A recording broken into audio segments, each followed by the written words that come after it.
আসসালামু আলাইকুম, welcome back to my another video. আজকে চলে এসেছি খুব স্পেশাল একটি ইফতার আইটেম নিয়ে, স্পেশাল লাচ্ছি নিয়ে।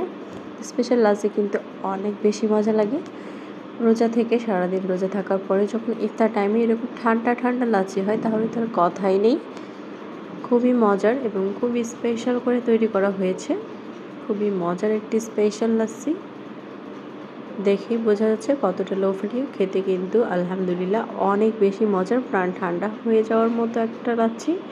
এক গ্লাস লাচ্ছি খেলে আর কিছুই প্রয়োজন হয় না। তো চলুন দেখিয়ে দিচ্ছি কী কী লাগবে। এখানে আমি দই নিয়েছি, মিষ্টি দই। এখানে আমি ভ্যানিলা আইসক্রিম নিয়েছি, আপনারা পরিমাণটা কম বেশি করে নিতে পারেন। দেন এখানে সুগার সিরাপ নিয়েছি, এখানে কিছু আইস কিউব নিয়েছি, এটা অপশনাল, ঠান্ডা কম চাইলে আপনারা না দিলেও পারেন। এখানে সুগার সিরাপ নিয়েছি, সুগার সিরাপটা হচ্ছে আমি চিনি আর পানি জাল করে নিয়েছি।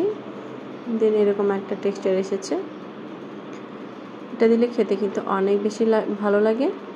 দেন আমি এখানে নিয়ে নিচ্ছি লেমন জুস, এটা জাস্ট লেবুর খোসা থেকে একটু কেটে নিলেই হবে ছোটো করে। দেন এখানে কিছু বাদাম নিয়েছি ডেকোরেশনের জন্য। এখানে আমি একটা ব্লেন্ডার মেশিন নিয়েছি, জুস করার জন্য ব্লেন্ডার মেশিন অবশ্যই লাগবে।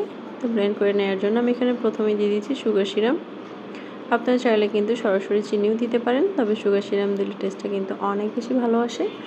দেন এখানে মিষ্টি দই দিয়ে দিচ্ছি, আপনারা চাইলে কিন্তু টক দইও ইউজ করতে পারেন, মিষ্টি দই দিলেই বেশি ভালো লাগে।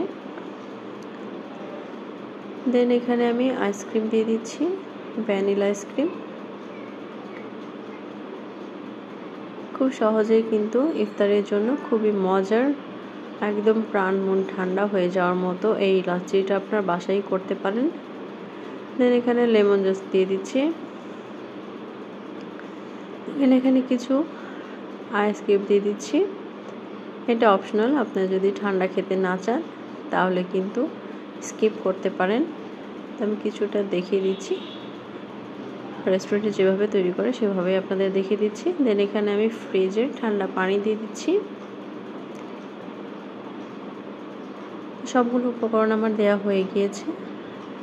এখন আমি লিডটা লাগিয়ে ব্লেন্ড করে নেব, খুব ভালো করে ব্লেন্ড করতে হবে। তো ফিরে আসছি ব্লেন্ড করার পরে, দেখুন একদম কিন্তু লাচ্ছিটা রেডি হয়ে গিয়েছে। তো চলুন আপনাদের সার্ভ করে দেখাচ্ছি। তো আমি এরকম 2টা গ্লাস নিয়েছি, কাঁচের গ্লাস, আপনারা চাইলে যে কোনো গ্লাসেই কিন্তু সার্ভ করতে পারেন। আমি একটু উপর থেকে এভাবে ঢালবো, এতে করে উপরে একটা ফোমি টেক্সচার আসবে। রেস্টুরেন্টে যেরকম লাচ্ছির মধ্যে ফোমি একটা টেক্সচার থাকে, ঠিক ওই রকম একটা টেক্সচার আসবে। তো আমি একইভাবে 2টা গ্লাসেই লাচ্ছি ঢেলে নিচ্ছি।